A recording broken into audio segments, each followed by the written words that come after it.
Halo semuanya, ketemu lagi sama aku Oka di sini untuk baca buku Harry Potter dan Kamar Rahasia. Kita masuk ke chapter keempat sekarang nih guys. Chapter 4. Jadi kemarin itu di chapter 3. Apa ya chapter 3 ya? Itu Harry pertama kali datang ke rumahnya Ron. Jadi di The Barrow ya. Mereka bersih-bersih terus terbang pakai mobil terbang. That's nice. Jadi kita bakal lanjut lagi di kehidupan Harry di The Barrow. Let's start. Chapter 4, chapter 4. The Flores and Bloods. The Flores and Bloods. Hidup di The Barrow sama sekali berbeda dengan hidup di Private Drive. Keluarga Dursley menghendaki segalanya rapi dan teratur. Rumah keluarga Weasley penuh dengan hal-hal aneh dan tak terduga. Harry kaget sekali ketika pertama kali dia melihat ke dalam cermin di atas tungku di dapur dan cermin itu berteriak, "Masukkan ke mejamu yang rapi." Hantu di loteng melolong dan menjatuhkan pipa setiap kali dia merasa suasana terlalu sepi. Dan ledakan-ledakan kecil dari kamar Fred dan George dianggap normal. Meskipun demikian, yang bagi Harry luar biasa tentang hidup di rumah keluarga Ron bukanlah cermin yang bisa bicara atau si hantu bising, melainkan kenyataan bahwa semua orang di rumah itu tampaknya menyukainya. Mrs. Weasley meributkan kaos kaki Harry dan berusaha memaksanya tambah 3 kali setiap makan. Mr. Weasley ingin Harry duduk di sebelahnya di meja makan supaya dia bisa membobardirnya dengan pertanyaan-pertanyaan tentang hidup bersama Muggle, memintanya menjelaskan bagaimana bekerja hal-hal seperti steker listrik atau sistem pos. "Mengagumkan," katanya setelah Harry menjelaskan bagaimana menggunakan telepon. "Cerdik betul, berapa banyak cara yang telah ditemukan Muggle untuk bisa hidup tanpa sihir." Harry mendapat berita dari Hogwarts pada suatu pagi yang cerah, kira-kira seminggu setelah dia tiba di The Barrow. Ketika dia dan Ron turun untuk sarapan, Mr. dan Mrs. Weasley serta Ginny sudah duduk di meja dapur. Begitu melihat Harry, Ginny tak sengaja menjatuhkan mangkuk buburnya ke lantai, menimbulkan bunyi berkelontang yang sangat keras. Ginny kelihatannya jadi sangat mudah menjatuhkan barang-barang setiap kali Harry memasuki ruangan. Dia menyusup ke bawah meja untuk mengambil mangkuknya dan muncul lagi dengan wajah berpendar merah seperti matahari yang sedang terbenam. Berpura-pura tidak melihat semua ini, Harry duduk dan mengambil roti panggang yang ditawarkan Mrs. Weasley. "Surat dari sekolah," kata Mr. Weasley menyerahkan amplop perkamen kekuningan yang sama kepada Harry dan Ron, yang alamatnya ditulis dengan tinta hijau. "Dumbledore sudah tahu kau di sini, Harry. Orang itu tahu segalanya. Kalian berdua dapat surat juga," katanya menambahkan ketika Fred dan George muncul masih memakai piyama. Selama beberapa menit suasana sunyi ketika mereka semua membaca surat mereka. Surat Harry memberitahunya agar naik Hogwarts Express seperti biasanya dari stasiun King's Cross pada tanggal 1 September. Juga ada daftar buku-buku baru yang diperlukannya untuk tahun ajaran berikutnya. Murid kelas 2 membutuhkan kitab mantra standar tingkat 2 oleh Miranda Gosthawk, Duel dengan Dracula oleh Gilderoy Lockhart, Gaul dengan Goblin oleh Gilderoy Lockhart, Heboh dengan Hantu oleh Gilderoy Lockhart, Tamasya dengan Troll oleh Gilderoy Lockhart, Vakansi dengan Vampir oleh Gilderoy Lockhart, Mengembara dengan Manusia Serigala oleh Gilderoy Lockhart, Yakin dengan Yeti oleh Gilderoy Lockhart. Fred, yang sudah selesai membaca daftarnya sendiri, melongok ke daftar Harry. "Kau disuruh beli semua buku Lockhart juga," katanya. "Guru baru pertahanan terhadap ilmu hitam, pastilah fansnya. Taruhan, pasti penyihir wanita." Setelah berkata begitu, tertatap olehnya mata ibunya dan Fred cepat-cepat menyibukkan diri dengan selai. "Buku-buku itu tidak murah," kata George sekilas memandang orang tuanya. "Buku-buku Lockhart benar-benar mahal." "Bisa kita beli," kata Mrs. Weasley, tetapi kelihatan cemas. Kurasa kita bisa membeli banyak keperluan Ginny dari yang bekas pakai. Oh, kau sudah masuk Hogwarts tahun ini? Harry bertanya kepada Ginny. Ginny mengangguk. Rona merah menjalar sampai ke akar rambutnya yang merah menyala dan sikunya masuk ke mangkuk mentega. Untunglah tak seorang pun melihat kecuali Harry, karena tepat saat itu kakak Ron yang nomor 3 Percy masuk. Dia sudah berpakaian, lencana prefek Hogwarts-nya disematkan di baju rajutannya. Selamat pagi semua, kata Percy cepat. Hari yang indah. Dia duduk di satu-satunya kursi yang tersisa, tetapi langsung melompat berdiri lagi, menarik dari bawahnya kemoceng yang bulu abu-abunya sudah lusuh. Paling tidak, semula Harry menyangka itu kemoceng, sampai dilihatnya kemoceng itu bernafas. Errol, kata Ron, mengambil burung hantu yang lemas itu dari tangan Percy dan menarik keluar sepucuk surat di balik sayapnya. Akhirnya dia membawa balasan Hermione. Aku menulis padanya, memberitahu kami akan mencoba membebaskanmu dari keluarga Dursley. Ron membawa Errol ke tempat hinggap di dekat pintu belakang dan mencoba menenggerkannya di situ, tetapi Errol langsung terpuruk lagi. Akhirnya Ron membaringkannya di atas papan pengering, seraya bergumam, kasihan. Kemudian dirobeknya sampul surat Hermione dan dibacanya suratnya keras-keras.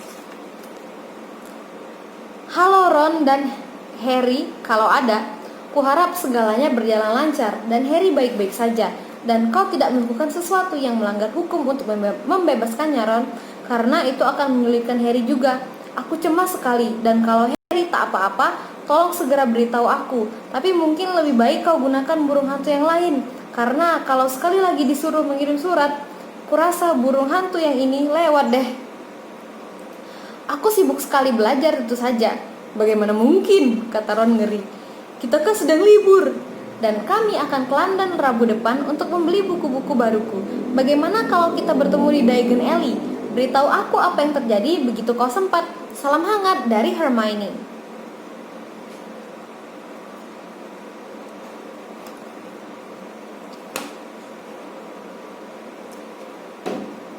Wah, kita bisa sekalian pergi dan membeli semua kebutuhan kalau begitu, kata Mrs. Weasley. Kata Mrs. Weasley pakai suara Ron. Mulai membereskan meja, apa yang akan kalian lakukan hari ini? Harry, Ron, Fred, dan George sudah merencanakan akan ke lapangan terbuka kecil milik keluarga Weasley. Tempat itu dikelilingi pepohonan sehingga tidak kelihatan dari desa di bawah. Itu berarti mereka bisa berlatih Quidditch di sana. Asal mereka tidak terbang terlalu tinggi. Mereka bisa memakai bola Quidditch yang sesungguhnya, karena akan sulit menjelaskannya kalau bola itu lolos dan terbang di atas desa. Sebagai gantinya, mereka saling lempar apel untuk ditangkap. Mereka bergiliran menaiki Nimbus 2000 Harry, sapu yang sangat hebat. Sapu tua Ron, bintang jatuh, sering sekali didului kupu-kupu yang lewat. Terbang kupu-kupu lebih cepat. Oh wait, Joy.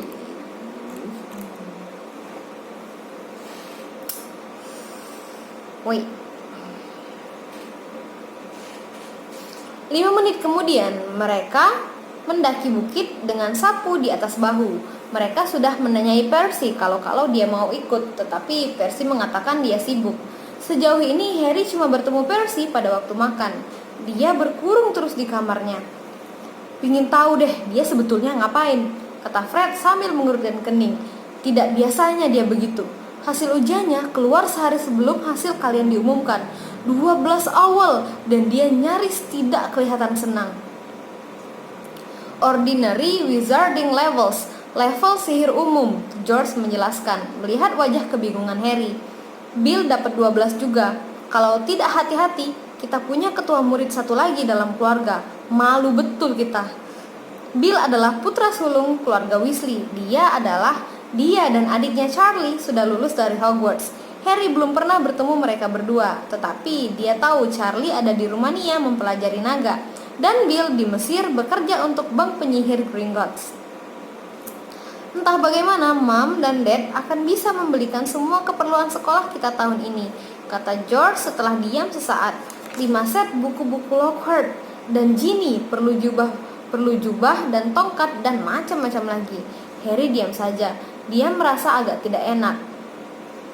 Tersimpan di dalam ruang besi bawah tanah di Gringotts di London ada sejumlah harta peninggalan orang tuanya. Tentu saja hanya di dunia sihir dia punya uang. Kau tidak bisa menggunakan galian, sickle, dan nut di toko Muggle. Dia tak pernah menyebut-nyebut simpanannya di Gringotts kepada keluarga Dursley. Dia memperkirakan penolakan mereka terhadap segala sesuatu yang ada hubungannya dengan sihir tidak mencakup setumpuk besar emas. What an asshole.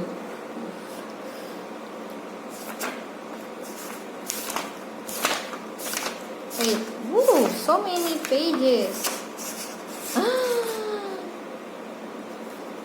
Oke.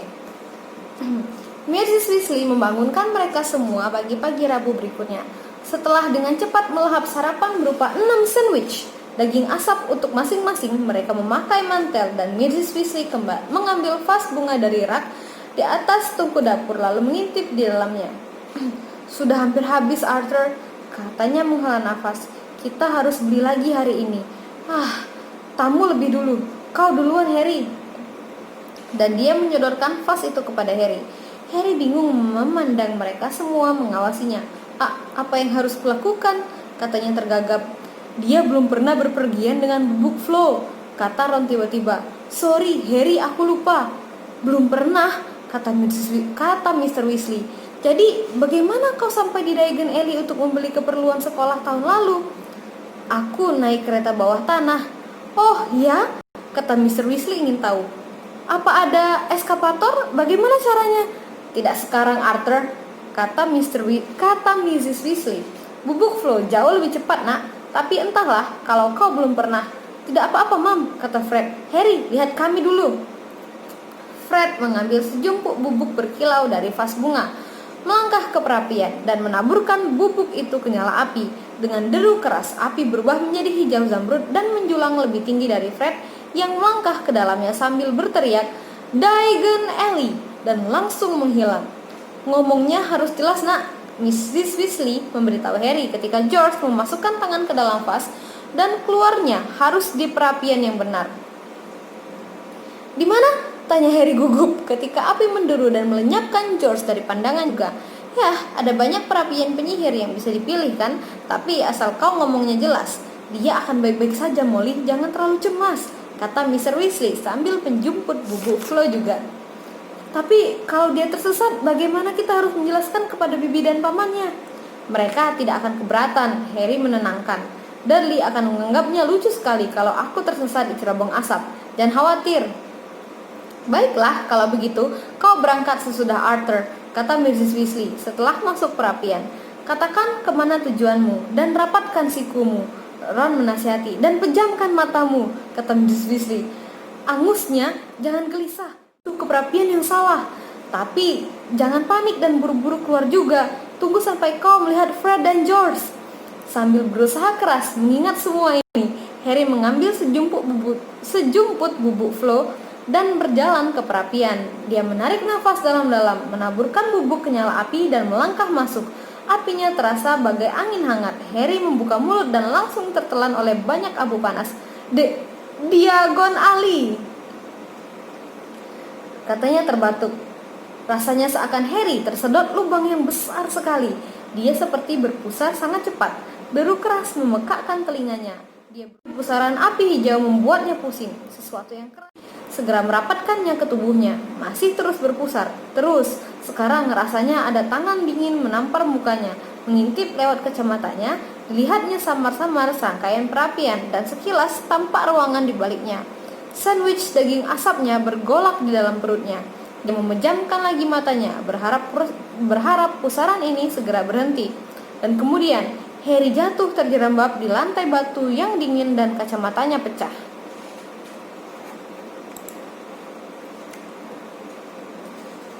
Pusing dan memar, berlumur angus, Harry dengan amat hati-hati bangun memegangi kacamata ke depan matanya. Dia sendirian, tetapi di mana dia? Dia sama sekali tak tahu. Yang dia tahu hanyalah dia berdiri di perapian baru, di tempat yang kelihatannya toko sihir besar dengan penerangan remang-remang. Tetapi tak satu pun barang-barang yang dijual di sini akan masuk ke dalam daftar sekolah Hogwarts. Sebuah kotak kaca di dekat Harry berisi tangan keriput di atas bantal, satu pak kartu bernoda darah, dan sebuah mata kaca menelik. Topeng-topeng menyeramkan menyeringai dari dinding.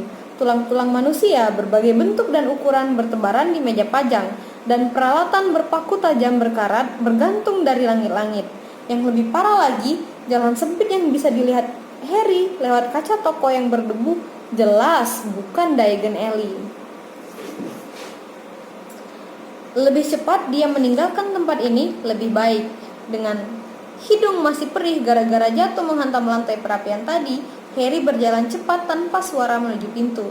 Tapi belum lagi separuh jalan, dua orang muncul di balik kaca, dan salah satunya orang terakhir yang ingin ditemui Harry saat dia sedang tersesat, berlumur angus dan kacamatanya pecah. Draco Malfoy.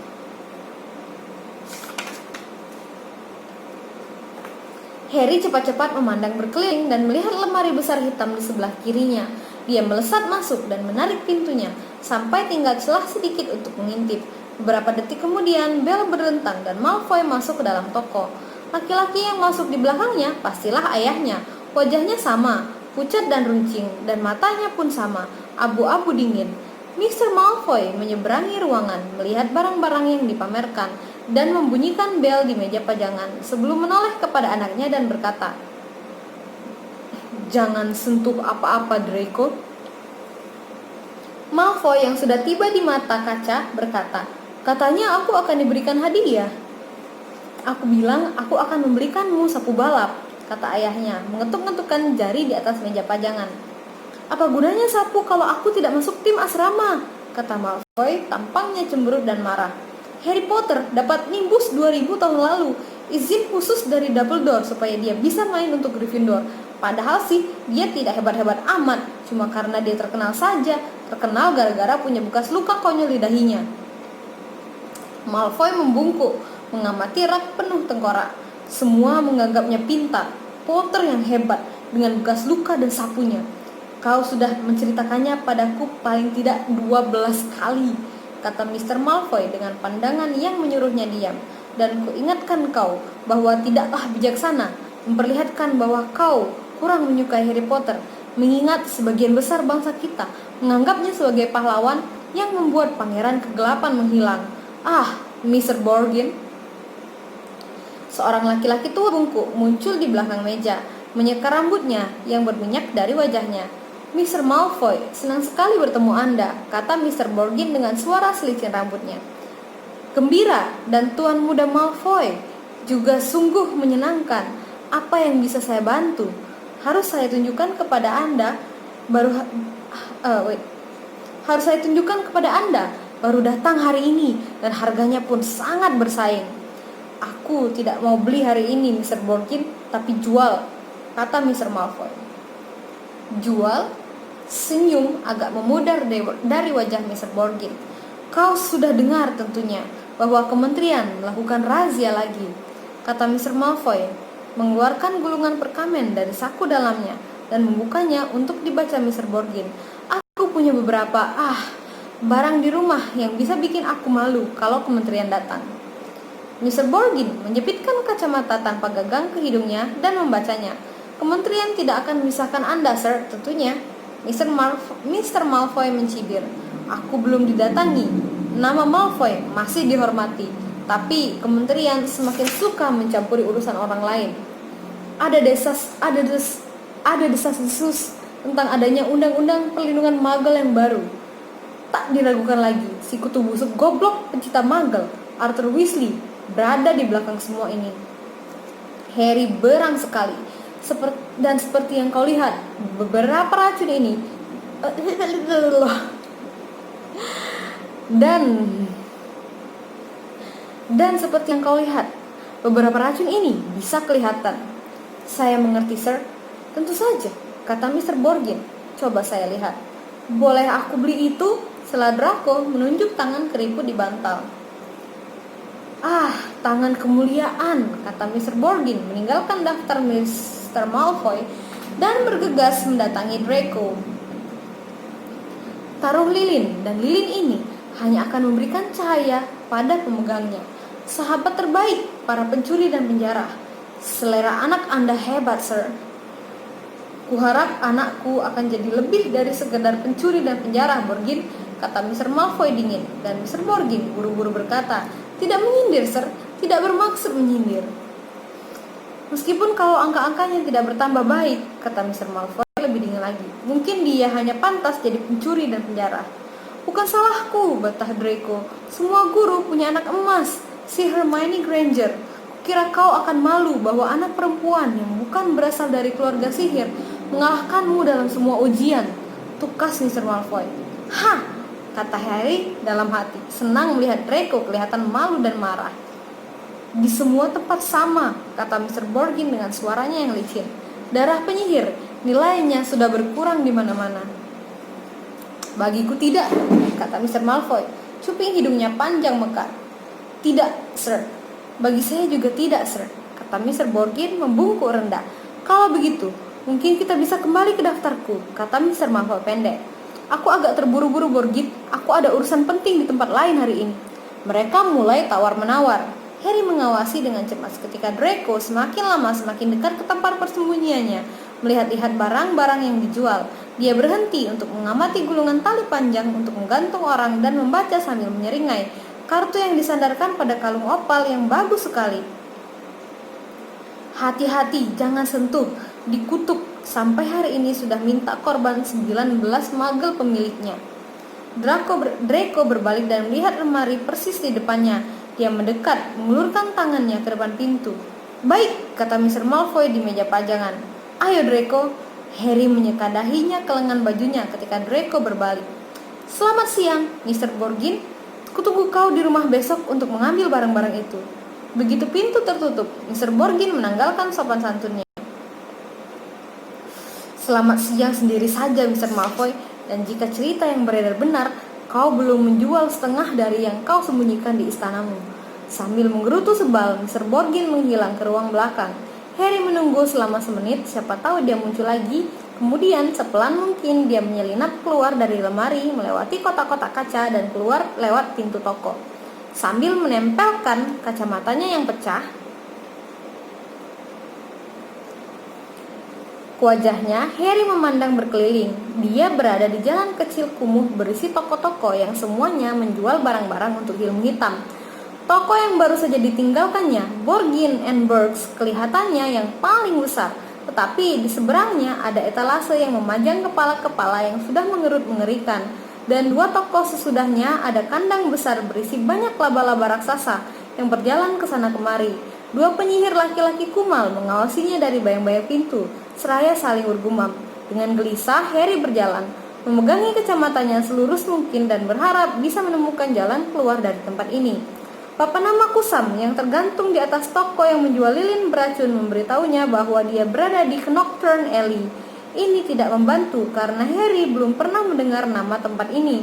Rupanya dia tidak bicara cukup jelas gara-gara mulutnya penuh abus waktu berada di perapian keluarga Weasley. Harry berusaha tetap tenang dan memikirkan apa yang akan dilakukannya. Tidak tersesat, Nak, kata suara di telinganya membuatnya terlonjak. Seorang nenek sihir berdiri di depannya, membawa nampan yang kelihatannya berisi kuku-kuku utuh manusia. Dia menyeringai kepada Harry, memamerkan gigi-giginya yang berlumut. Harry mundur. Aku tak apa-apa, terima kasih, katanya. Aku cuma... Harry, sedang apa kau di sini? Jantung Harry melompat. Si nenek sihir juga melompat. Kuku-kuku dari nampannya berjatuhan ke atas kakinya, dan dia mengutuk ketika sosok tinggi besar Hagrid, pengawas binatang liar di Hogwarts, berjalan mendekati mereka. Mata kumbangnya yang hitam berkilat-kilat di atas jenggot dan brewoknya yang lebat. Hagrid, kata Harry berseru parau dengan lega. Aku tersesat, bubuk Flo. Hagrid menyambar kerah baju Harry dan menariknya jauh-jauh dari si nenek sihir. Menyenggol nampannya sampai jatuh. Teriakan si nenek sihir mengikuti mereka di sepanjang jalan kecil yang berkelok-kelok sampai mereka tiba di tempat terang. Harry melihat gedung kolam seputih salju yang dikenalnya dari kejauhan. Bang Gringotts, Hagrid telah membawanya ke Diagon Alley. Kau berantakan, kata Hagrid pedas, mengibas abu dari tubuh Harry begitu kerasnya sampai Harry nyaris tercebur ke dalam tong berisi kotoran naga di luar toko obat. Berkeliaran di Knockturn Alley, kelewatan, tempat yang harus dihindari Harry, jangan sampai ada yang lihat kau di sana. Aku sadar itu, kata Harry menunduk ketika Hagrid mau mengibasnya lagi. Sudah kubilang aku tersesat, kau sendiri ngapain di sana? Aku sedang cari pembasmi siput pemakan daging, kata Hagrid geram. Mereka hancurkan kos sekolah. Kau tidak sendirian. Aku menginap di rumah keluarga Weasley, tapi kami terpisah. Harry menjelaskan. Aku harus mencari mereka.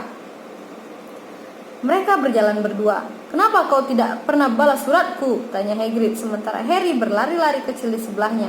Dia harus melangkah 3 kali untuk mengimbangi setiap langkah boot besar Hagrid. Harry menjelaskan tentang Dobby dan keluarga Dursley. Muggle brengsek, gerutu Hagrid. Kalau aku tahu. Harry, di sini. Harry mendongak dan melihat Hermione Granger berdiri di undakan putih paling atas Gringotts. Dia berlari turun, menyongsong mereka. Rambutnya yang lebat berkibar di belakangnya. Kenapa kacamatamu? Halo Hagrid. Oh, senang sekali bertemu kalian berdua lagi. Kau mau ke Gringotts, Harry? Kalau keluarga Weasley sudah kutemukan, kata Harry. Kau tak perlu tunggu lama. Hagrid nyengir. Harry dan Hermione memandang berkeliling. Tampak Ron, Fred, George, Percy, dan Mr. Weasley berlari-lari ke arah mereka di jalan yang padat. Harry! Mr. Weasley tersengal. Kami berharap kau cuma kejauhan 1 perapian. Dia menyeka kepala botaknya yang berkilauan. Molly sudah panik. Itu dia datang. Kau keluar di mana? Tanya Ron. Knockturn Alley, jawab Harry muram. Luar biasa, komentar Fred dan George bersamaan. Kami belum pernah diizinkan ke sana, kata Ron. Mestinya memang tidak, gerutu Hagrid.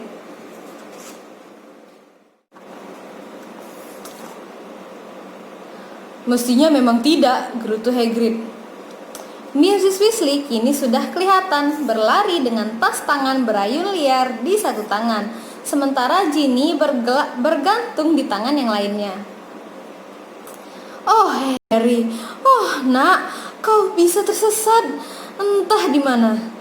Terengah kehabisan nafas, dia menarik keluar sikat pakaian dari dalam tasnya dan mulai menyikat abu yang tidak berhasil dibersihkan Hagrid.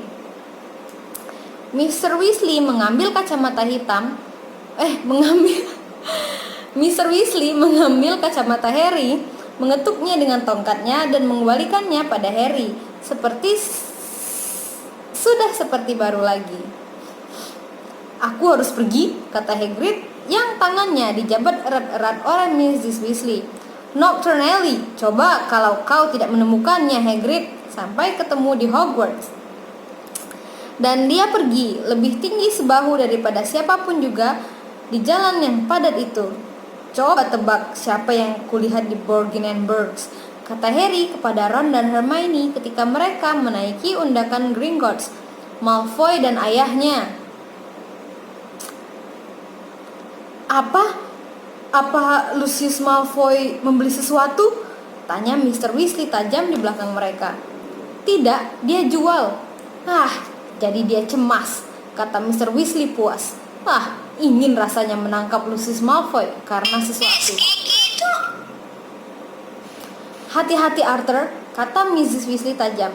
Sementara mereka dipersilahkan masuk ke bank oleh goblin yang membungkuk di pintu. Keluarga itu bisa bikin masalah, jangan menyuap lebih daripada yang bisa kau punya. Jadi menurutmu, aku bukan tandingan Lucius Malfoy, kata Mr. Weasley jengkel. Tetapi perhatiannya langsung beralih ke orang tua Hermione yang sedang berdiri gelisah di depan meja panjang di dalam aula pualam besar itu, menunggu Hermione memperkenalkan mereka. Wah, kalian Muggle, kata Mr. Weasley senang. Kita harus minum. Apa yang kalian pegang itu? Oh, kalian menukar uang Muggle. Molly, lihat. Dengan bersemangat, ditunjuknya selembar uang 10 pound di tangan Mr. Granger. Sampai ketemu di dalam, kata Ron kepada Hermione ketika keluarga Weasley dan Harry diantar ke ruang besi di bawah tanah mereka oleh Goblin Gringotts yang lain. Ruang besi itu dicapai dengan kereta kecil dikendarai goblin yang meluncur kencang di atas rel kereta kecil melewati lorong-lorong bawah tanah bank. Harry menikmati perjalanannya yang berkecepatan super tinggi menuju ke ruang besi keluarga Weasley. Ketika ruangan itu dibuka, dia merasa sangat tidak enak. Jauh lebih tidak enak daripada sewaktu dia berada di Knockturn Alley. Hanya ada seonggok kecil sikel perak di dalamnya dan hanya ada sekeping galian emas. Mrs. Weasley meraba-raba sudut-sudutnya sebelum meraup semuanya ke dalam tasnya. Harry merasa lebih tidak enak lagi ketika mereka tiba di ruang besinya. Dia berusaha menutupi isinya dari pandangan selagi dia buru-buru memasukkan bergenggam-genggam koin ke dalam tas kulit. Kembali diundangkan pualam di luar, mereka berpisah. Percy bergumam tak jelas bahwa dia perlu pena baru. Fred dan George sudah melihat teman mereka dari Hogwarts, Lee Jordan. Mrs. Weasley dan Ginny akan ke toko jubah bekas. Mr. Weasley mendesak suami istri Granger ke Leaky Cauldron untuk minum. Kita semua bertemu di Flourish and Blood sejam lagi untuk membeli buku-buku sekolahmu, kata Mrs. Weasley mengajak Ginny pergi. Dan jangan berani-berani ke Knockturn Alley, selangkah pun jangan. Dia berteriak kepada punggung si kembar yang menjauh. Harry, Ron, dan Hermione berjalan menyusuri jalan batu berkelok. Uang emas, perak, dan perunggu yang bergemerincing di saku Harry menuntut dibelanjakan. Maka, dia membeli 3 es krim stroberi kacang besar yang mereka nikmati dengan gembira sambil berjalan, melihat-lihat isi etalase yang menarik.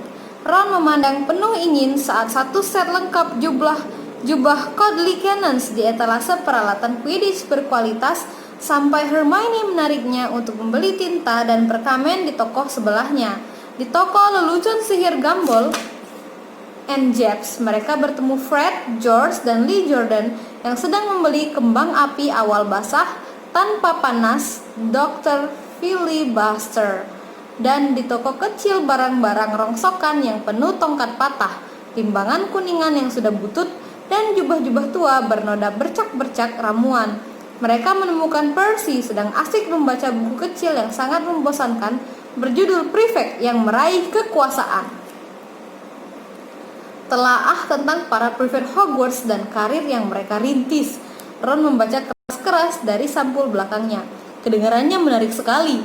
"Pergi!" Percy membentak. Tentu saja, si Percy itu sangat ambisius. Dia sudah merencanakan segalanya. Cita-citanya menjadi menteri sihir. Ron memberitahu Harry dan Hermione pelan ketika mereka meninggalkan Percy bersama bukunya. 1 jam kemudian, mereka menuju Flourish and Blood. Bukan hanya mereka yang menuju toko buku itu. Ketika sudah dekat, mereka heran sekali melihat gerombolan orang yang berdesakan di depan pintu mau masuk. Alasan untuk ini dinyatakan oleh spanduk besar yang digelar di antara 2 jendela atas.